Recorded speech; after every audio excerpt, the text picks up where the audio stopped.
भारत और पाकिस्तान के बीच रिश्ते कैसे हैं ये पूरी दुनिया को पता है।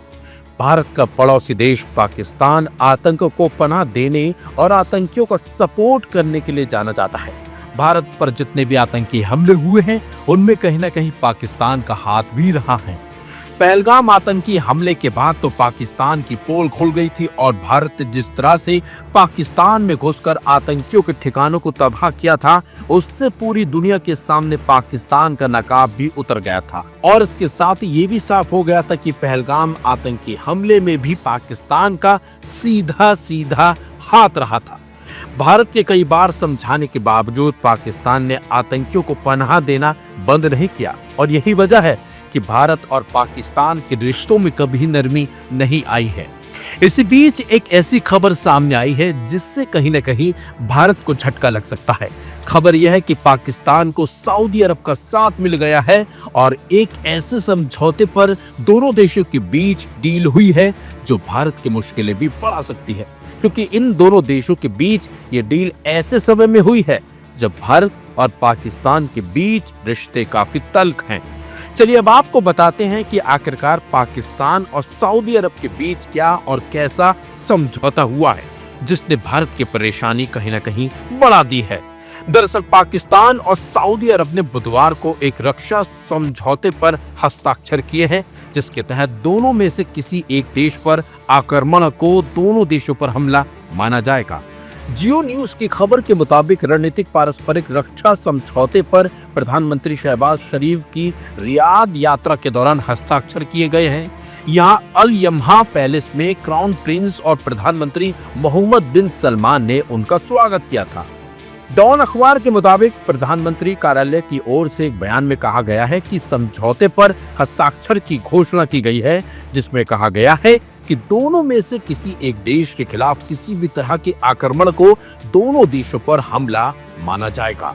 हस्ताक्षर समारोह के बाद जारी एक संयुक्त वक्तव्य में कहा गया है कि लगभग 8 दशकों से चली आ रही साझेदारी को आगे बढ़ाते हुए तथा भाईचारे, इस्लामी एकजुटता और साझा रणनीति हितों के बंधनों पर आधारित दोनों पक्षों ने रणनीतिक पारस्परिक रक्षा समझौते पर हस्ताक्षर किए।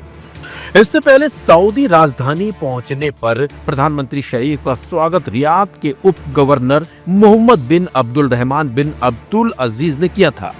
सबसे बड़ी बात तो यह है कि सऊदी अरब की तरफ से ही पाकिस्तान को आमंत्रित किया गया था, जिसके बाद पाकिस्तान की पीएम और तमाम नेता सऊदी अरब पहुंचे थे और फिर इस बड़े रक्षा सौदे पर हस्ताक्षर और समझौता हुआ है। लेकिन कहीं न कहीं इस समझौते ने भारत की परेशानी खड़ी कर दी है, क्योंकि भारत और सऊदी अरब के रिश्ते काफी अच्छे हैं और अगर पाकिस्तान पर हमला भारत करता है तो कहीं न कहीं इसकी आंच सऊदी अरब पर भी जा सकती है और कहीं ना कहीं सऊदी अरब और भारत के रिश्तों में भी खटास पहुंच सकती है। तो ऐसे में भारत को अब कोई कड़ा कदम उठाने से पहले कई बार सोचने की जरूरत पड़ सकती है।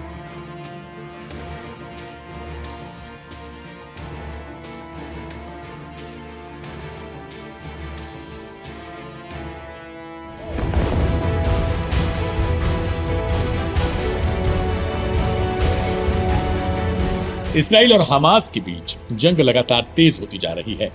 हालात इतने बिगड़ चुके हैं कि अब गाजा पट्टी में जनजीवन पूरी तरीके से अस्त व्यस्त हो गया। मंगलवार और बुधवार की दरमियानी रात इसराइल ने गाजा पर करीब 50 हवाई हमले किए।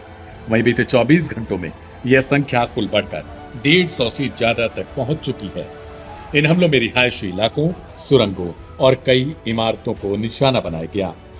इसराइल डिफेंस फोर्सेस का दावा है कि इन ठिकानों का इस्तेमाल हमास के लड़ाके कर रहे थे। सेना का कहना है कि उनके अभियान का लक्ष्य आतंकियों को पूरी तरीके से खत्म करना है और इसी वजह से गाजा पर हमले लगातार जारी हैं।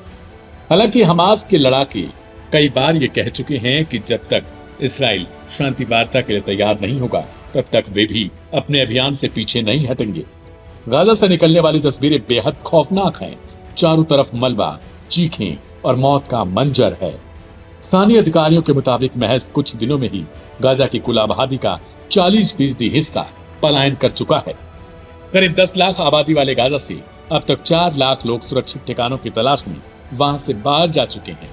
अपनों का साया छोड़कर अब वे कहीं दूर भटक रहे हैं।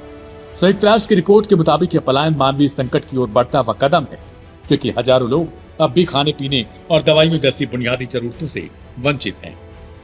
इसराइली हमलों का खामियाजा सिर्फ आम लोग ही नहीं बल्कि पत्रकार और स्वास्थ्य कर्मी भी भुगत रहे हैं। मंगलवार की रात हुए हमलों में 12 लोगों की मौत हुई, जिनमें से कई पत्रकार बताए गए। इसराइल ने दावा किया कि उसने सुरंगों और उन इमारतों को निशाना बनाया जहां हमास के सदस्य छिपे थे, लेकिन गाजा की तरफ से कहा गया कि ये हमले आम लोगों को आतंकित करने और उन्हें घर छोड़ने पर मजबूर करने की रणनीति का एक हिस्सा है। गाजा को लंबे समय से हमास का शक्ति केंद्र माना जाता है। यही वजह है कि सोमवार से इसराइल ने गाजा में जमीनी हवाई हमले शुरू किए। सेना का कहना है कि अभियान तब तक जारी रहेगा जब तक हमास के नेटवर्क को पूरी तरीके से ध्वस्त नहीं कर दिया जाता। वहीं दूसरी ओर बीते सप्ताह इसराइल ने कतर की राजधानी दोहा में हमला किया था। वहां निशाना हमास के नेताओं की बैठक को बनाया गया। इस हमले के बाद अरब जगत में गुस्से की लहर दौड़ पड़ी है। मंगलवार को दोहा में 60 मुस्लिम देशों की मीटिंग बुलाई गई, जिसमें इसराइल के खिलाफ एक प्रस्ताव पारित किया गया। इस मीटिंग में पाकिस्तान, सऊदी अरब, ईरान, तुर्की और बहरीन जैसे बड़े मुस्लिम देश शामिल थे। नेताओं ने इस दौरान कहा कि अब समय आ गया है कि इसराइल के खिलाफ एकजुट होकर खड़ा हुआ जाए। हालांकि यह बैठक किसी बड़े फैसले के बिना ही खत्म हो गई। केवल इसराइल की निंदा का प्रस्ताव पारित किया गया। पाकिस्तान और तुर्की जैसे देशों ने तो यहां तक प्रस्ताव दिया कि इस्लामिक नेटो की स्थापना होनी चाहिए, ताकि किसी भी सदस्य देश पर हमला होने की स्थिति में बाकी सारे देश मिलकर कार्रवाई कर सकें। लेकिन अभी इस पर कोई सहमति नहीं बनी। मुस्लिम देशों की इस बैठक से यह साफ है कि अरब जगत में बेचैनी और गुस्सा गहराता जा रहा है, मगर व्यावहारिक कदमों की अभी भी कमी दिख रही है। इस बीच गाजा के लोग पलायन करने पर मजबूर हैं।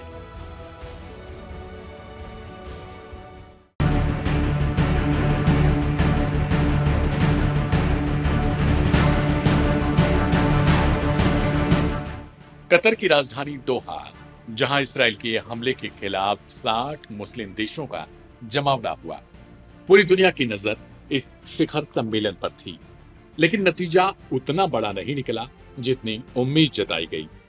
इसराइल की निंदा करते हुए एक औपचारिक प्रस्ताव तो पारित किया गया, गजा पर हमलों को नरसंहार जैसा बताया गया, मगर किसी ठोस एक्शन पर सहमति नहीं बन पाई।